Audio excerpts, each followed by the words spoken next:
अरुणाचल से हूँ। मेरे शिव चैनल पर आप सबका स्वागत है। सबसे पहले तो आप सभी शिव भक्तों को कोटि कोटि प्रणाम। इस वीडियो में हम बात करेंगे 84 महादेव उज्जैन के अद्भुत अद्वितीय और शिव भक्ति को बढ़ाने वाली कथाएं। 84 शिवलिंगों की कथाओं में अगले चौथे शिवलिंग डमरुकेश्वर के बारे में। स्वामी का वैभव अद्भुत है और करुणा भी उतनी ही अद्भुत है। अद्भुत उनकी लीलाएं हैं। ऐसा ही एक प्रसंग है डमरुकेश्वर शिवलिंग से संबंधित। स्वामी कहते हैं कि जिनके दर्शन मात्र से पाप क्षय हो जाता है, अवंती स्थित उन चौथे शिवलिंग डमरुकेश्वर का महात्म्य मैं तुमसे कहता हूं देवी। पूर्व में वैवस्वत मनवंतर में एक दैत्य रूरू नाम का था। उसका पुत्र था महाबाहु महाबली वज्र दैत्य। वो महाभयंकर महाकाय और तीक्ष्ण दृष्टा वाला था, यानी उसके तीखे दांत थे। उसके प्रताप से देवता अधिक विचलित हो गए। इस दैत्य ने उनके समस्त धन रत्नों का हरण कर लिया। ये स्थिति आने पर व्याकुल देवता ब्रह्मदेव के पास में गए, किंतु जब ब्रह्मदेव ने भी देखा, ब्रह्मा जी ने देखा कि ये दैत्य तो सचमुच ही अवध्य है, तो वो स्वयं भी व्याकुल हो उठे। तदंतर देवता भी वहां से पलायन कर गए। इस स्थिति में यज्ञकर्ता तपस्वी धार्मिक विप्रगण इस दुष्ट दैत्य द्वारा मारे जाने लग गए। उस समय स्वाध्याय वसटकाल यज्ञ उत्सव समस्त पृथ्वी से लुप्त हो गए। कोई पूजा पाठ वगैरह नहीं हो रही थी। धरणी तल हाहाकार में हो उठा। इस स्थिति में देवता और ऋषि अत्यंत व्यथित स्थिति में एक साथ मिलकर के इस दुष्ट दुर्मति दैत्य के वध के उपाय हेतु मंत्रणा करने लग गए। वो प्लानिंग करने लग गए। जब वे मंत्रणा कर रहे थे, तभी उनके समक्ष तेज पुंज से आवृत एक देह प्रकट हुई। उस तेज से कमल लोचना दिव्या कृत्या का आविर्भाव हुआ। कृत्या वहां पर प्रकट हुई। ये कृत्या अपने तेज से समस्त दिशाओं को प्रदीप्त कर रही थी। कृत्या कहती कि हे देवताओं, किस लिए मेरा सृजन किया है? मुझे जो करना है वो तत्क्षण कहिए। फिर देवताओं ने उनकी शुभ वाक्यों से स्तुति करी। उन कृत्या की स्तुति करी और दुरात्मा दैत्य वज्र की समस्त चेष्टाओं को कहा कि किस प्रकार से उस दैत्य ने उन्हें प्रताड़ित किया है। ये सुनकर के देवी पुनः पुनः अट्टहास करने लग गई। भयंकर नाद करके माँ आदिशक्ति का एक अंश स्वरूप कृत्या अट्टहास करने लगी। तब उनके अट्टहास से उनके अनेक कमल लोचना कन्याओं का आविर्भाव हुआ। वे सभी पास अंकुश धारिणी थी। वे भीषिकामयी थी और उनके मुख ज्वालामाला से आवृत थे। अनेक उनके फेत्कार में शब्द और गंभीर नाद से चराचर जगत कंपित होने लग गया। हे महादेवी, इस प्रकार से वे सभी वज्र दैत्य के वध के उद्देश्य से चल पड़ी। वे वहां पहुंचे जहां वो वज्र दैत्य था। फिर वहां पर भयानक युद्ध हुआ। अनेक शस्त्र अस्त्र छोड़े जाने से वहां की दिशाएं उनसे भर गई। फिर देवी के साथ दैत्य युद्ध होने लग गया।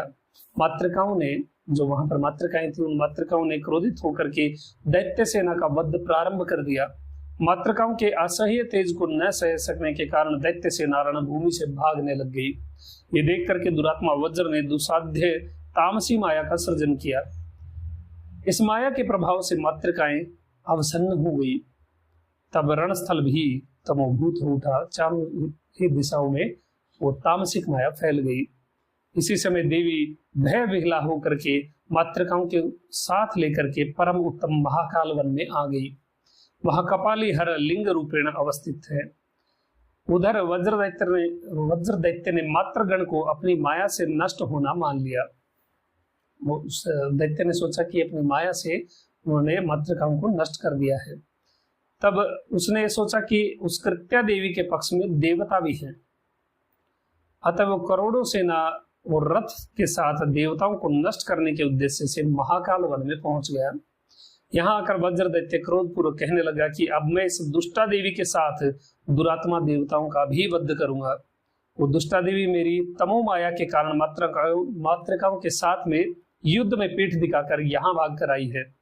वज्र दैत्य कह रहा था, तभी उधर महर्षि नारद कौतूहल के कारण उत्तम कंदरा वाले मदरांचल पर्वत में भगवान हर के पास गए।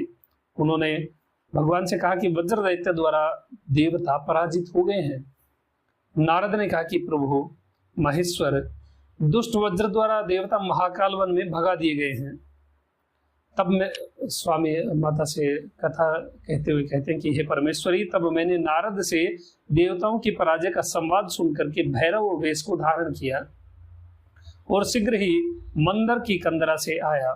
भीषण अत्यग्र जीव लपलपाने वाले सांप भी मेरे साथ चल पड़े। तब मैंने सामने महान भयानक दैत्य सेना को देखा और मैंने और भी देखा कि रूरु दैत्य का पुत्र दुसह वज्र दैत्य महाकाल वन का चारों ओर से अवरोध करके खड़ा हुआ है। यहाँ उपस्थित होते ही मैंने भयानक रूप से अपने डमरू को बजाया, जिससे वो दुष्ट दैत्य सेना के साथ मोहित हो गया। डमरू नाद के कारण महापृथ्वी को विदारित करते हुए एक ज्वाला माला कुल उत्तम शिवलिंग प्रकट हुआ। उस डमरू नाद के कारण एक लिंगम का प्राकट्य हुआ। उस समय उस लिंग के अंश से ब्रह्मांड व्यापिनी महाज्वाला निर्गत होने लग गई। उस लिंगम से भयानक ज्वाला निकल रही थी। उसके अन्य अंश से महान वायु प्रवाहित होने लग गई। तब तेज और वायु से प्रेरित चक्र से दैत्य सैन्य भस्म होने लग गए। महाबली रूरु पुत्र वज्र दैत्य का वध होने के कारण देवता अत्यंत प्रसन्न हो गए और मुझे प्रणाम करने लगे। इस लिंग महात्म्य के कारण महाबली वज्र दैत्य सैन्य यानी सेना के साथ ही नष्ट और जल गया। डमरुनाद से उत्पन्न होने के कारण ये लिंग इस स्थान में और सर्वलोकों में सर्वकाम फलप्रद डमरुकेश्वर नाम से प्रसिद्ध हो गया। स्वामी के डमरुनाद से लिंगम का प्राकट्य हुआ, इसलिए से डमरुकेश्वर कहा गया। अब स्वामी इस लिंगम का महात्म्य कहते हैं। ये डमरू के नाद से पृथ्वी से निकला लिंगम है, अतः भविष्य में पूज्य होगा, इसमें संदेह नहीं है। जो व्यक्ति इनके दर्शन के बाद इनका पूजन करेगा वो सर्व दुख निर्मुक्त होकर के मुक्ति लाभ प्राप्त करेगा। पूरी विधि के साथ 100 चंद्रायण व्रत करने का जो फल है वो डमरुकेश्वर में केवल एक बार पूजा करने से वही फल आपको प्राप्त हो जाएगा। जो इसी प्रकार अर्थात प्रसंगवश यानी ऐसा ही सुन सुना करके जानते नहीं या फिर अनजाने में ही जाते हुए डमरुकेश्वर का केवल दर्शन मात्र कर लेते हैं, वो भले ही पाप परायण हो उसे भी सनातन रुद्रलोक की प्राप्ति हो जाती है। इतना महात्म्य है डमरुकेश्वर।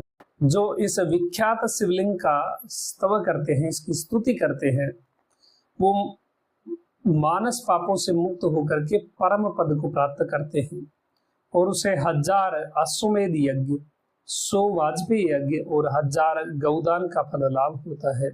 जो मानव डमरुकेश्वर का दर्शन करके युद्ध के लिए जाता है वो शत्रु को हराता है। जीवन अंत में उसे रुद्रलोक में सम्मान मिलता है। ये देवी, मैंने पाप नाशक इस डमरुकेश्वर लिंग का वर्णन किया। ये लिंग स्तुत और कीर्तित होने पर सभी अभिष्ट फल प्रदाता हो जाता है। इस लिंगम की स्तुति करने से और इसका कीर्तन करने से, डमरुकेश्वर के इस कथा की कीर्तन करने से मनोकामनाएं पूर्ण होती हैं और स्वामी की कृपा प्राप्त होती है। तो यथा महात्म्य डमरुकेश्वर चौथे लिंगम 84 में से चौथे शिवलिंग के बारे में। अभी तक इतना ही। आपका दिन शुभ हो। महादेव कृपा करे। अरुणाचल शिव।